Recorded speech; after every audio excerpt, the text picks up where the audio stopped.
Is anyone else applying to jobs and going through the exact same thing? A job posted this week, over 100 applicants. Posted 5 hours ago, over 100 applicants. Okay, this is crazy. 1 hour ago, over 100 applicants. I actually feel like applying on LinkedIn and Indeed is dead. Well, it's alive. You'll just be applying against thousands of people. In 2025, I think I'm just going to be prioritizing networking, meeting people in person, making meaningful connections, and also private job boards. If you're in Toronto, the platform that I'm going to be joining is called Terra. Right now, it's just on early sign up. It's a networking app that's coming to Toronto where we're going to be able to see events in real time, and you're going to be able to match with people who actually have the same interests you have. But the part that I am the most excited for is the private job board, because I need to start applying to these jobs that are on these boards before they make it to LinkedIn.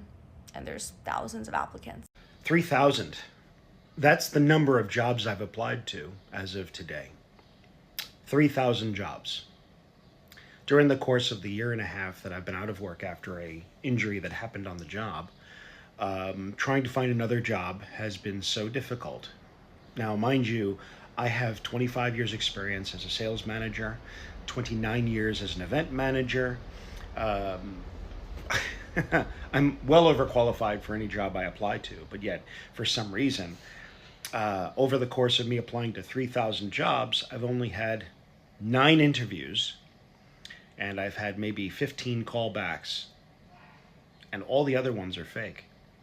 These days, you have to actually look at the actual website versus Indeed or LinkedIn, but both of those sites are basically worthless.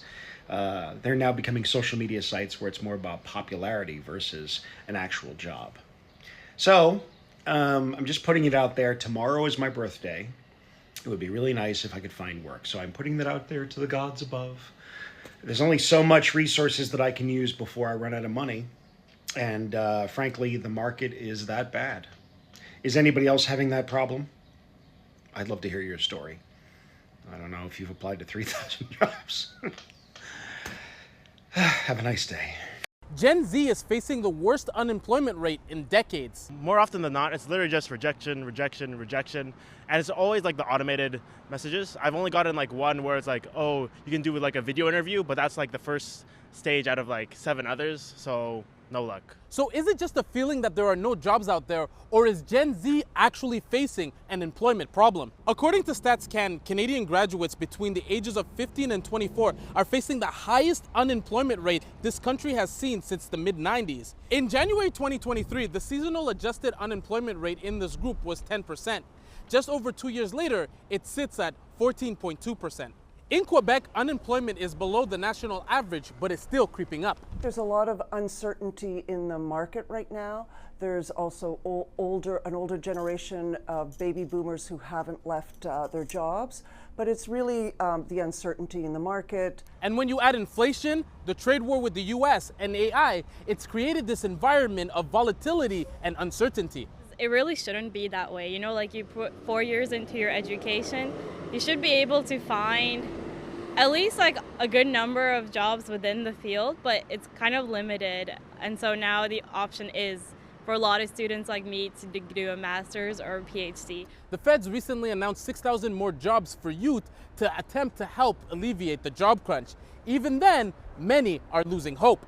It's a little defeating because, you know, it takes time in developing your resume to make sure, you know, you have stuff on it to stand out, to get that interview, to even, you know, kind of get your foot in the door, get connections and stuff like that. So getting the rejection, in which usually comes in the form of an email, it is a little defeating because we put time and effort into it.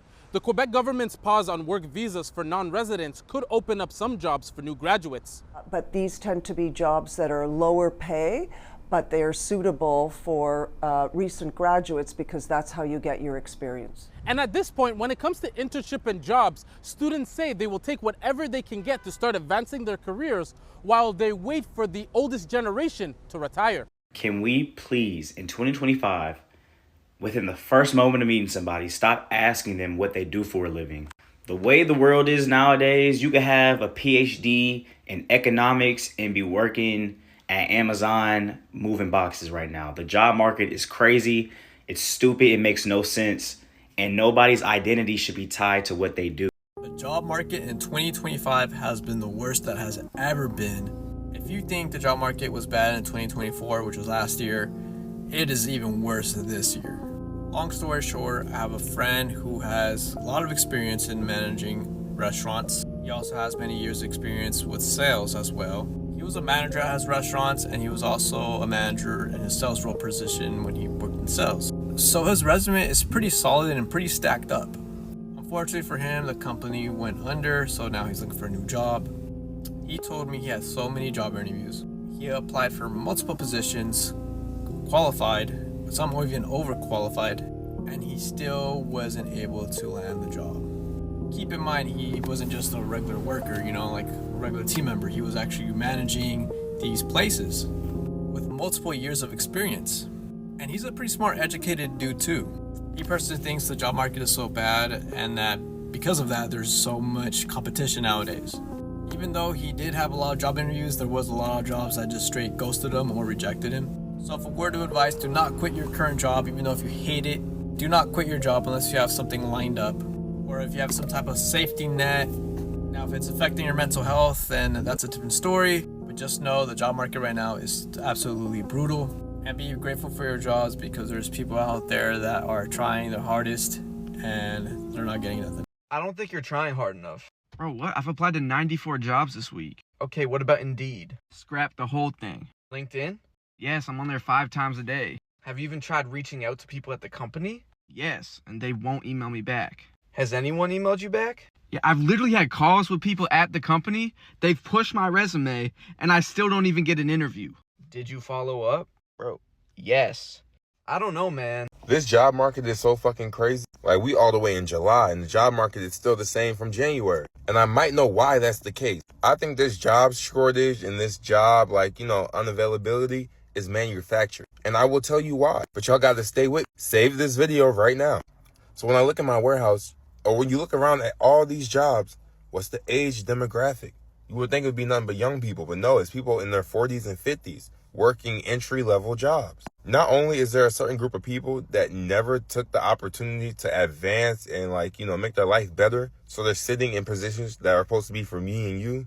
There are other old people that will not give Gen Z, Gen Alpha, even some really, really young millennials any jobs. I've seen plenty of times they said that Gen Z is lazy, Gen Z does not want to work, and that they are the worst employees to hire. But I work 80 hours a week. I'm Gen Z. I'm 23. Those are the people that's pushing the narrative that we're lazy, that we don't want to work, are the people in the positions to hire us. And the positions that we're supposed to take, they're not being available because they're still being fulfilled. There are plenty of people that are on Social Security and still have to go to work after retirement. They want to make it to where everybody's dependent on a job. This job shortage shit is not a real shortage. They're making the availability just small so that you dependent on them. If you feel me, repost and let's talk in the comments. If you're struggling with the job market right now, just know that I literally was offered a job, signed a legal contract, was told to quit my current job, was meted and greeted by the whole team, gotten coffee, so excited to have you next week. And then on my last day of my 2 weeks notice for the job that they told me to quit, I was told that the company did not have the funds to bring on a new person and they were rescinding my offer.